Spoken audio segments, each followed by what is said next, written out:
Hello, this is N K Mishra and you are watching N K Mishra classes. इस video में आप सीख रहे हैं वेदर और नॉट, मतलब वेदर और या फिर वेदर और नॉट। इसका प्रयोग क्यों करें और कब करें। इसका रियल मीनिंग है या, चाहे, करो या ना करो। अगर डिक्शनरी में देखें तो इसका मीनिंग या, चाहे, अगर, ये सब है। लेकिन अगर आप बहुत आसान तरीके से समझना चाहते हैं तो एक बात समझ लें, जहाँ भी आपको प्रयोग करना है, करो या ना करो, तुम वहाँ जाओ या ना जाओ, तुम खाओ या ना खाओ, तुम यहाँ बैठो या ना बैठो, तुम अंग्रेजी सीखो या ना सीखो, जब भी इस तरह का सेंटेंस हो तो आप वेदर और या फिर वेदर और नॉट का प्रयोग करेंगे। बहुत आसान समझना है। दूसरी बात यह है कि जब भी वेदर से जुड़ा हुआ कोई सेंटेंस रहेगा तो प्रेजेंट इंडेफिनिट में आएगा। आप वहाँ पर फ्यूचर इंडेफिनिट का प्रयोग नहीं करेंगे। चाहे तुम पटना जाओगे या नहीं जाओगे, ऐसा हम उसमें विल का प्रयोग नहीं करेंगे तो बेहतर होगा, क्योंकि वेदर यहाँ पर कंजक्शन का काम कर रहा है। जैसे आप इफ़ का प्रयोग सीखे थे, इफ़ के बाद में जैसे कंडीशनल सेंटेंस में आप जब इफ़ का प्रयोग करते हैं, इफ़ यू कम और नॉट, या फिर if you come here daily I will teach you English, तो इफ़ यू कम, तो उसी प्रकार वेदर का प्रयोग भी उसी तरह से करेंगे। वेदर के बाद प्रेजेंट इंडेफिनिट का प्रयोग होगा।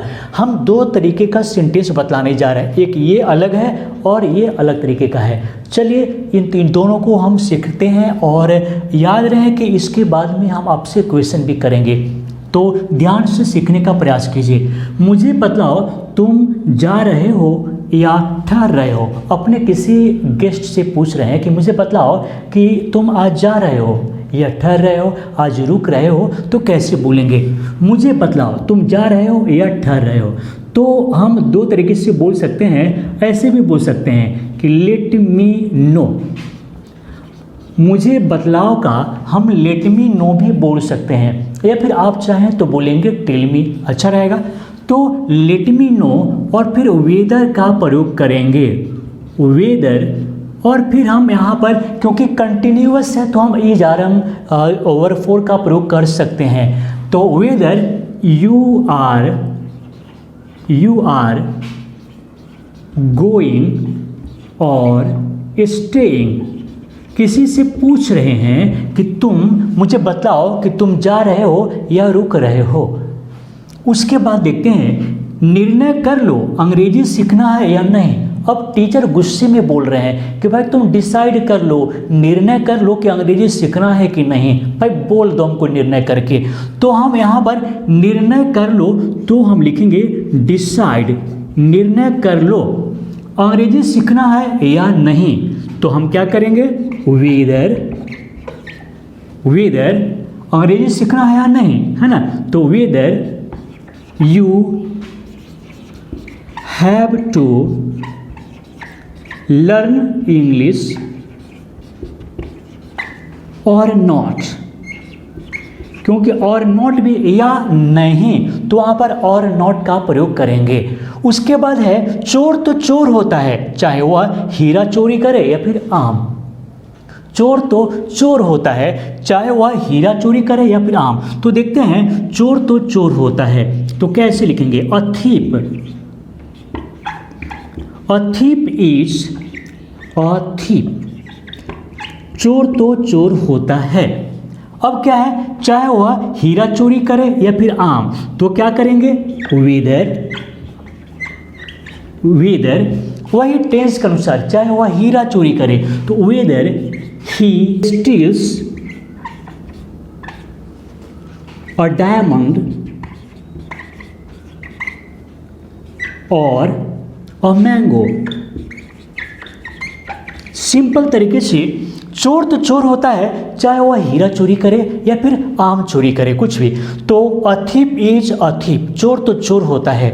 Weather he steals a diamond or a mango, चाहे वह डायमंड चोरी कर ले या फिर मैंगो चोरी कर ले, चोर तो चोर होता है। तो चलिए, और यहाँ पर है तुम मानो या ना मानो उससे कोई फर्क नहीं पड़ता है। तो क्या करेंगे, देख लेते हैं। इस तरह के सेंटेंस में वेदर से शुरू करेंगे। जो भी देख रहे हैं इसमें सभी से हम वेदर से शुरू करेंगे, लेकिन आप चाहें तो बदलाव भी कर सकते हैं, वो भी हम बतलाएंगे। तो वेदर यू बिलीव और नॉट, या फिर आप बोल सकते हैं वेदर यू बिलीव इट और नॉट। इससे उससे कोई फर्क नहीं पड़ता है, तो इट डजंट मैटर, है ना। वेदर यू बिलीव इट और नॉट, इट डजंट मैटर। तुम मानो या ना मानो, तुम इस बात में विश्वास करो या ना करो, इससे कोई फर्क नहीं पड़ता, उससे कोई फर्क नहीं पड़ता है। दूसरा है तुम्हें जीने दूं या मरने दूं, अब मेरे ऊपर है। किसी को बोल रहे हैं कि तुम्हें जीने दूं या मरने दूं, या अब मेरे ऊपर है। तो कैसे यूज करेंगे, तो इसमें भी हम वेदर का प्रयोग लिखते हैं, वेदर। अब क्या करेंगे, तुम्हें जीने दूं या मरने दूं, तो पहले लिखेंगे whether I let you leave, whether I let you leave, मैं तुम्हें जीने दूं या, अब क्या होगा, या मरने दूं, तो यहां पर डाई का प्रयोग कर देंगे। Whether I let you leave और डाई, मैं तुम्हें जीने दूं या मरने दूं, फिर क्या होगा, या अब मेरे ऊपर है, तो हम क्या करेंगे, it is up to me now, इसको आप याद कर लेंगे। या अब मेरे ऊपर है तो it is up to now, up to me now, it is up to me now, या अब उसके ऊपर है it is up to him now, तो ऐसे आप बोल सकते हैं। उसके बाद है शादी करो या ना करो, या तुम्हारी मर्जी है। अब इसे कैसे बोलेंगे, पहले ही आपको सोचना पड़ेगा। जब यहाँ कुछ लिखा हुआ है तो आप सोच कर रखिए, और फिर हम क्या बोलते हैं, क्या लिखते हैं, वो आप देखेंगे। तो शादी करो या ना करो, या तुम्हारी मर्जी है, तो हम क्या करेंगे, वेदर, और फिर यहाँ पर तुमको बोल रहे हैं कि तुम शादी करो या ना करो, तो वेदर यू मैरी और नॉट, वेदर यू मैरी और नॉट, या तुम्हारी मर्जी है, तो इससे आप कैसे लिखेंगे, सोचिए, या तुम्हारी मर्जी है अगर ये बोलना हो तो कैसे बोलेंगे।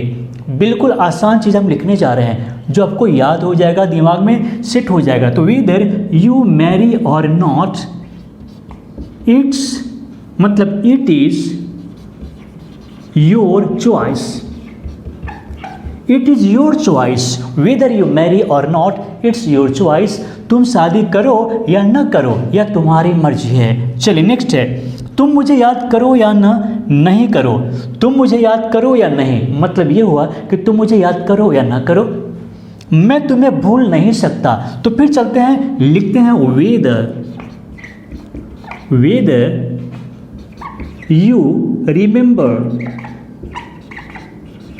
रिमेंबर मी और नॉट, वेदर यू रिमेंबर मी और नॉट, मैं तुम्हें भूल नहीं सकता हूं या सकता, तो आई कांट फॉरगेट यू,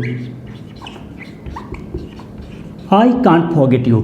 अब है कि आप चाहें तो वेदर का प्रयोग लास्ट में भी कर सकते हैं। कैसे, जैसे I can't forget you, I can't forget you, और इसके बाद इस वेदर को आप ले आएंगे। लेकिन अंतर क्या है, जब आप वेदर का प्रयोग पहले करेंगे तो आपको कॉमा का प्रयोग यहाँ पर करना पड़ेगा, जैसे किया हुआ है, और उसके बाद नेक्स्ट सेंटेंस। लेकिन वेदर का प्रयोग बाद में करना चाहते हैं तो फिर कॉमा का यूज नहीं करके, तो I can't forget you, whether you remember मी और नॉट, ऐसे कर सकते हैं।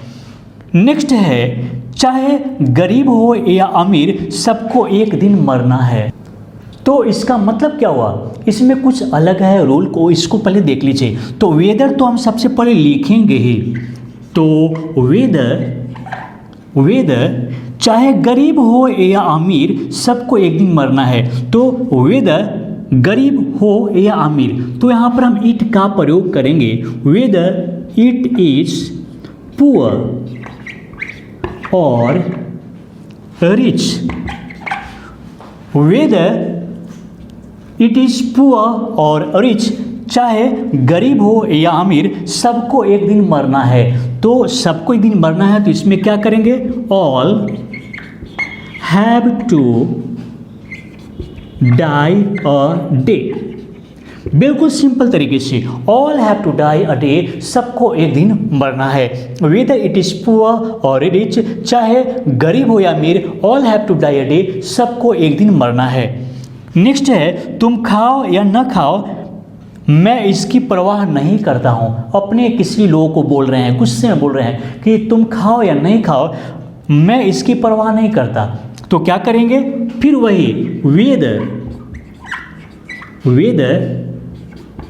you eat or not, whether you eat or not, मैं इसकी परवाह नहीं करता। तो इससे आप कैसे इंग्लिश में बोलेंगे? छोटी छोटी बात को दिमाग में रखना जरूरी है कि मैं इसकी परवाह नहीं करता। तो सिंपल तरीके से आप बोल सकते हैं, जैसे I don't care for it, I don't care for it, whether you eat or not, I don't care for it, मतलब तुम खाओ या ना खाओ, मैं इसकी परवाह नहीं करता। तो ऐसे बोल सकते हैं, लेकिन अब बारी है आपसे सवाल करने की और देखते हैं आप वास्तविक में कितना समझे हैं या फिर नहीं समझे हैं। एक बात याद रखें, जब आपके हम कमेंट को देखते हैं, आप जो आंसर लिखते हैं, अक्सर लगता है कि आप टेंस में भी आप बहुत सारे लोग गलती करते हैं। तो जब भी इस सेंटेंस को आप लिखें, आंसर लिखें, तो सोच समझकर सेंटेंस स्ट्रक्चर को समझकर ही आप लिखें। तो चलिए एक सवाल करते हैं आपसे। तो आज का सवाल है, तुम मास्क लगाओ या ना लगाओ और मैं तुम्हें नहीं बोलूँगा। गुस्सा से बोल रहे हैं कि तुम मास्क लगाओ या ना लगाओ, मैं तुम्हें नहीं बोलूँगा। तो अब क्या है यहाँ पर कि मास्क लगाना का क्या होगा? Wear a mask, WEAR, wear a mask, MASK, mask लगाना का वियर अ मास्क प्रयोग करेंगे। तो अभी देखते हैं कि आपका आंसर कितना सही होता है। ज़रूर आंसर लिखिए, आपका नाम तक याद रखता हूँ और आपको ज़रूर हम रिप्लाई करते हैं, जवाब ज़रूर देते हैं। तो ज़रूरी है कि आप अभी कमेंट कीजिए और हमारे पूछे गए सवाल का जवाब दीजिए। तो चलिए दोस्तों, इस वीडियो को सीखने के लिए, देखने के लिए और शेयर करने के लिए आप सभी को बहुत बहुत धन्यवाद।